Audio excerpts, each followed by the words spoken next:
Comment vous voyez votre rôle de vulgarisateur par rapport notamment à, je ne sais pas si c'est des concurrents ou pas, mais par rapport à Lebrun sur France Inter ou Ferrand. Il se trouve que pour Jean Lebrun c'est assez drôle parce que Jean Lebrun était mon maître de radio. J'ai travaillé chez lui pendant 10 ans. Donc quand j'ai commencé à France Culture, j'étais dans l'émission de Jean Lebrun. Donc j'ai fait pendant très longtemps la revue de presse et je l'ai quitté pour faire la première émission d'histoire que j'ai faite sur cette chaîne qui était La Fabrique de l'Histoire. Donc avec Jean, on a une affinité, une vieille complicité qui remonte à presque 30 ans. Oui, presque 30 ans. Donc il n'y a pas de concurrence du tout entre nous dans ce domaine-là. Au contraire.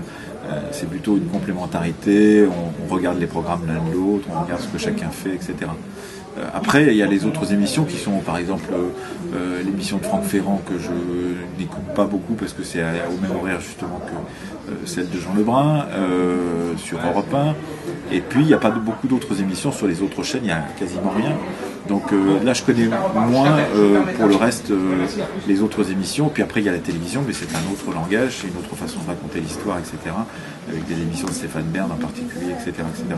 Et ça, ce qui est très frappant quand même, c'est la multiplication depuis plusieurs années des formats, des types d'émissions d'histoire un peu partout sur tous les médias, et l'engouement aussi d'un public qui est quand même très important, parce que toutes nos émissions rassemblées, je ne sais pas combien ça fait de millions de personnes qui s'intéressent à l'histoire dans ce pays, mais c'est énorme. C'est-à-dire si on ajoute la marche de l'histoire, l'émission de Franck Ferrand, la nôtre, les émissions de Stéphane Bern et d'autres, c'est plusieurs millions, peut-être même plusieurs dizaines de millions de personnes qui régulièrement s'intéressent à la promotion de l'histoire à la radio, à la télévision. Et puis il faut rajouter par-dessus ça tous ceux qui lisent des journaux d'histoire, le magazine d'histoire et tout un tas d'autres journaux qui là aussi proposent des choses autour du passé et des lectures du passé. Donc c'est quand même assez considérable. Et c'est vrai qu'il y a oui, on ne peut pas dire autre chose qu'un engouement, un plaisir en tout cas des Français pour les récits qui concernent le passé. Les récits, les analyses. Il y a beaucoup de débats autour de l'histoire et justement sur le côté un peu suranné, voire réactionnaire là-dessus. Qu'est-ce que vous en pensez? Moi je pense que ce qui est très intéressant dans l'histoire, c'est que c'est un grand réservoir d'accessoires pour aujourd'hui. Vous savez, comme dans un théâtre ou dans un opéra, vous entrez, vous ouvrez et vous avez tous les costumes qui vont de l'Empire romain jusqu'à aujourd'hui. Parce que tous les opéras ont été faits depuis des opéras qui se passent pendant l'Empire romain jusqu'à des opéras très contemporains. Et chacun peut aller chercher dans le magasin des accessoires à peu près ce qu'il veut.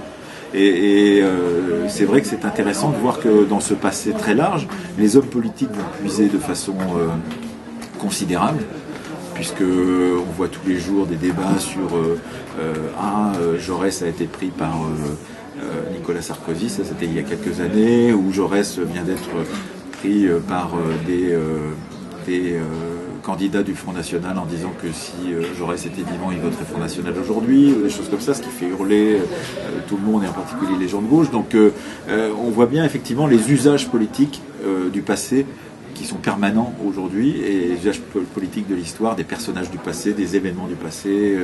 Regardez comment la Révolution française, regardez comment tout un tas d'autres choses sont utilisées.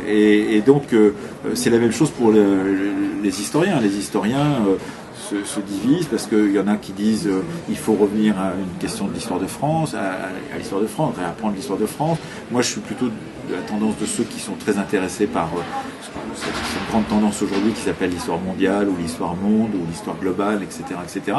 C'est-à-dire que les plus grandes excitations de lecture que j'ai pu avoir en lisant des livres d'histoire récemment, c'est des excitations en lisant des gens qui d'un seul coup me montrent le monde autrement, me racontent que la mondialisation qu'on est en train de vivre aujourd'hui assez peut-être déjà passée au 19e siècle avec les moyens de transport modernes du 19e siècle, mais elle s'est peut-être aussi passée au moment de ce qu'on appelait les grandes découvertes avec la découverte du monde par les Occidentaux. Elle s'est peut-être aussi passée à l'époque mésopotamienne, c'est-à-dire au moment où à Babylone ou dans d'autres endroits on faisait venir de l'autre bout de l'Asie des des pierres, des pierreries, des richesses, etc., etc. C'est passé pendant l'Empire romain, évidemment. Donc, moi, je trouve très intéressant cette échelle géographique du monde pour pouvoir comprendre l'histoire. J'aime beaucoup cette idée que la circulation, le déplacement, les questions d'immigration dont on parle aujourd'hui, etc., ont été précédées aujourd'hui,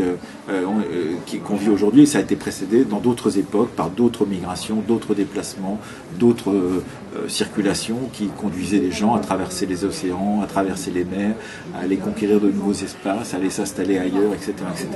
Moi, c'est la tendance qui m'intéresse, et donc je suis plutôt sur cette question-là. Je suis né, moi, personnellement, dans une école qui était une école républicaine, qui racontait le récit national, etc. Ça m'a forgé, ça a été vraiment c'est là-dessus que j'ai composé mon savoir de départ en histoire. Mais aujourd'hui, je pense que, étant donné le contexte mondial, c'est extrêmement intéressant de s'intéresser aux empires africains du Moyen-Âge, c'est extrêmement intéressant de s'intéresser aux empires chinois, aux empires japonais, à ce qui se passait en Amérique, alors même que les conquistadors n'étaient pas encore arrivés, et que Christophe Colomb n'était pas arrivé. Tout ça, ça m'intéresse énormément. Je trouve que c'est même un réservoir de poésie, d'histoire, d'aventure et d'histoire presque littéraire, pourrait-on dire, extraordinaire. Enfin, voilà. Qu'est-ce qui se disait au XIe siècle dans le Nouveau-Mexique, quelle était la civilisation qu'on appelle aujourd'hui la civilisation des Anasazi? Pourquoi ont-ils construit des villages troglodytiques au XIe, XIIe siècle? Pourquoi ont-ils disparu?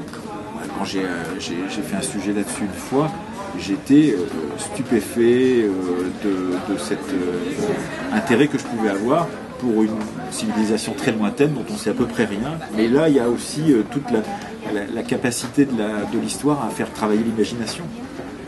C'est-à-dire qu'un historien, il y a ce qu'il sait, il y a les documents sur lesquels il travaille, et puis à un moment, il est obligé de relier les documents entre eux et de faire des hypothèses, de valider ces hypothèses, et c'est un travail d'imagination. Moi, j'ai fait ça quand j'étais étudiant à Poitiers, à l'école au CESCM, au Centre d'études supérieures de civilisation médiévale. Je faisais ma maîtrise à l'époque. Voilà, j'avais un personnage, j'avais sa date de naissance dans un registre d'abbaye du XIIe siècle en Saintonge, j'avais sa date de mort dans un autre registre d'abbaye, j'avais un acte qui avait été signé de don à une église d'un champ par exemple, ou d'une propriété, où il avait signé en bas. Et je savais rien de lui. Comment, à partir de ce moment-là, travailler sur ce personnage-là? Quelle allure avait-il? Est-ce qu'il était grand, petit? Est-ce qu'il était religieux? Est-ce qu'il n'était pas religieux, etc. On est obligé, à partir d'un certain moment, avec la faiblesse des sources qu'on peut avoir, on est obligé parfois de faire des efforts d'imagination. Et c'est cette imagination que l'histoire utilise tout le temps, dans son récit, dans la façon de raconter le passé. Moi, c'est ce que j'adore. Moi, j'adore ce mélange entre ce qu'on sait, le travail rigoureux de l'historien, les documents qu'il utilise, etc. Et puis l'obligation qu'il a, à partir de ces documents, d'imaginer des choses et de faire des hypothèses les plus plausibles et les plus valides possibles. Et c'est ça qui est vraiment passionnant. C'est forcément faire un peu de politique, de faire de l'histoire ou Je pense que tout est politique, moi, personnellement. Je pense qu'il n'y a rien qui ne l'est pas. Donc, oui, je pense que c'est faire un peu de politique, parce que est-ce que c'est selon la focale qu'on utilise, c'est-à-dire est-ce que raconter, par exemple, un village je sais pas, je dis n'importe quoi, au XIVe siècle, au XIIIe siècle, la vie d'un village au XIIIe siècle. Selon qu'on s'intéressera aux élites de ce village qui ont laissé des traces dans les documents, ou qu'on s'intéressera à ceux qui n'ont pas laissé de traces, qui sont les serfs, les paysans, les gens qui avaient le moins de biens et qu'on ne connaissait pas.